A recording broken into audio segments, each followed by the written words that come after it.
সকালটা যেন গ্যাস ছাড়া চলতে পারি, এই জন্য আমি এই কুকারটা কিনে নিয়ে আসছি। কারণ সকালবেলা দেখা যায় অনেক কিছুই মানে রান্না করতে হয়, সেটার জন্য আমি গ্যাস ছাড়া চলতে পারি, এই জন্য এই যে এটা আমি কিনে নিয়েছি। হ্যালো এভরিওয়ান, আসসালামু আলাইকুম। আপনারা সবাই কেমন আছেন? আশা করি সবাই অনেক অনেক ভালো আছেন। এই তো আমি আজকে এই কুকারটা কিনে নিয়ে আসছি। এটার মধ্যে প্রথমে আমি ডিম সিদ্ধ করেছি, পরে ডিমটা ঢেলে তারপরে যে এখানে চা বসিয়ে দিয়েছি 2 কাপ। দেখেন কি মানে বলো করছে, মানে অনেক এটার মধ্যেই মানে অনেক স্পিড আমি যা দেখলাম। কারণ 2 কাপ চা পানি দিয়েছিলাম, দেখি যে শুকাইতে শুকাইতে মানে 2 কাপের কম হয়ে গেছে। এটার মধ্যে আমি দুধ চা বানাচ্ছি আজকে প্রথম। চিন্তা করলাম গ্যাসের যে অবস্থা, মানে আস্তে আস্তে শুধু গ্যাসের দাম বাড়তেছে আর পাওয়াও যায় না।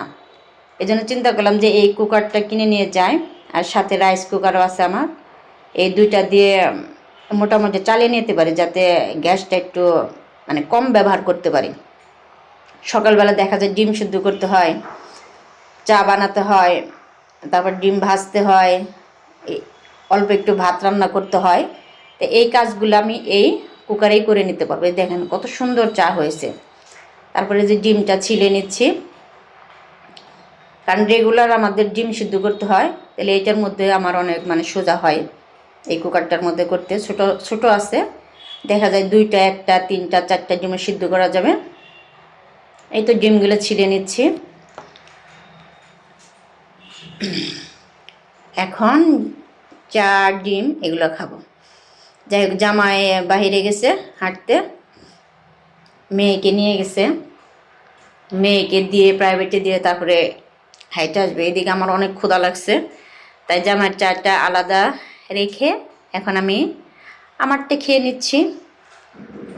আর সকালবেলা চা টোস্ট না হলে তো আমার চলেই না, আর সাথে একটা ডিম থাকতে হবে। আর এই যে খেজুর বাদাম টাদাম এগুলা খাওয়া হয় সব সময়, যখন থাকে তখন খায়, যখন না থাকে তখন আর খাওয়া হয় না।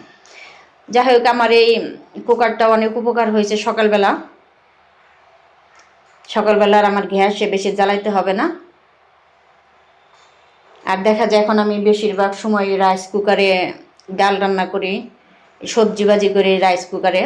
আর এটা তো এখন এক্সট্রাভাবে এসেছে, এটার মধ্যে আমি অনেক কিছুই রান্না করতে পারবো, মাছও বাছতে পারবো। যাই হোক, আজকের ভিডিওটা আপনাদের কাছে কেমন লাগলো জানাবেন, ভালো লাগলে পাশে থাকবেন। এই তো সকালের আবহাওয়া, হালকা রৌদ্র উঠেছে। সবাই ভালো থাকবেন, সুস্থ থাকবেন, আমার জন্য দোয়া করবেন। আল্লাহ হাফেজ।